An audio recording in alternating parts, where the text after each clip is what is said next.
pasta to panettone, Italians have made many tasty contributions to Christmas dinner. In her book, Per la Famiglia, author and professional home economist Emily Richards shares her family's Southern Italian heritage and recipes. We say Buon Natale to Emily. Buon Natale, Bev. That's great. You've been practicing your Italian.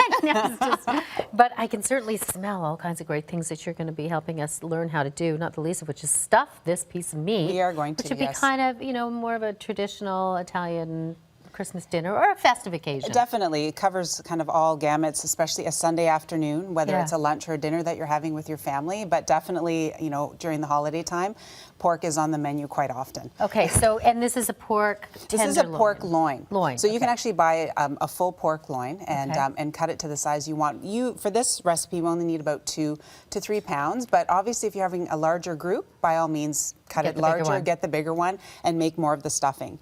Yes, okay, so why don't we talk about the stuffing, what goes into it? So it's really easy. It's got a lot of great kind of simple flavors. We're going to add some chopped onion in here, and we're going to cook everything first. We're going to get the flavor going so that it starts right from the get-go. So I have some onion, a little bit of chopped fresh garlic, and some prosciutto. So we're going to add pork on pork because this really marries well together. Oh, great. So you're going to saute this with a little bit of dried oregano, and you want to cook this till the onions are soft and the prosciutto is nice and crispy because that's going to give you a really nice flavor inside. Nice. And then the aroma starts right from the get-go. So once that happens, you're going to add some color and a little bit more flavor.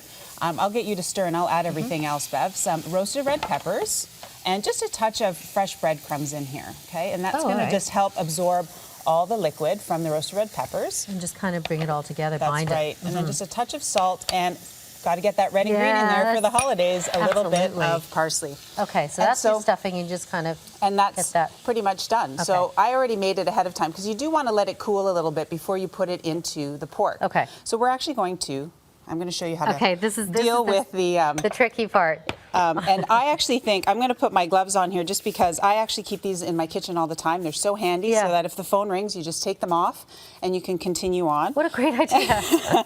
And, you know, bouncing from recipe to recipe. So what I'm going to do is start kind of on the one side here and come just about an inch in, and then I'm going to unroll the meat. Oh. Okay. So as I move my knife, I'm moving.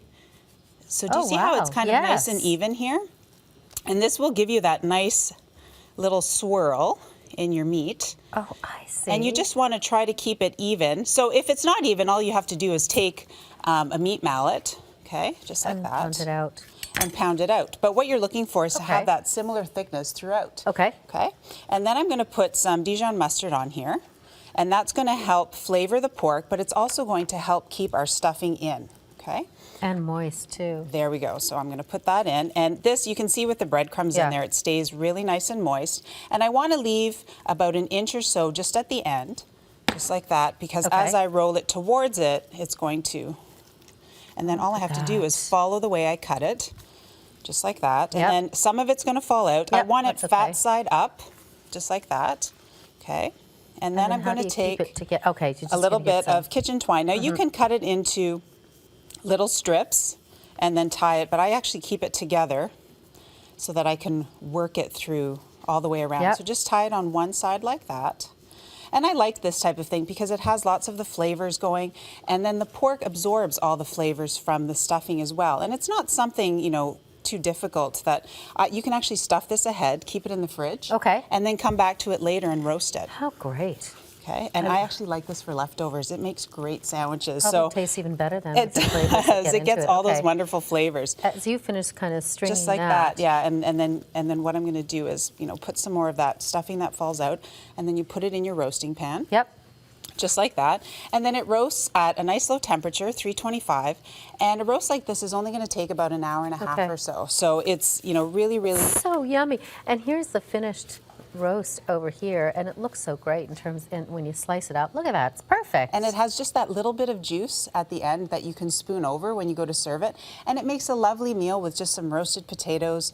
And we tend to serve our salad at the end of the meal in an Italian meal, so it goes really nicely with the pork and potatoes. It's just a great I love a great that. way to spend time with the family. We're going to leave it here, but we're going to come back before the end of the show because we can't leave chocolate in a pot without talking about that. So we'll come back. And by the way, you'll find today's recipes on our website, canadam.ctvnews.ca.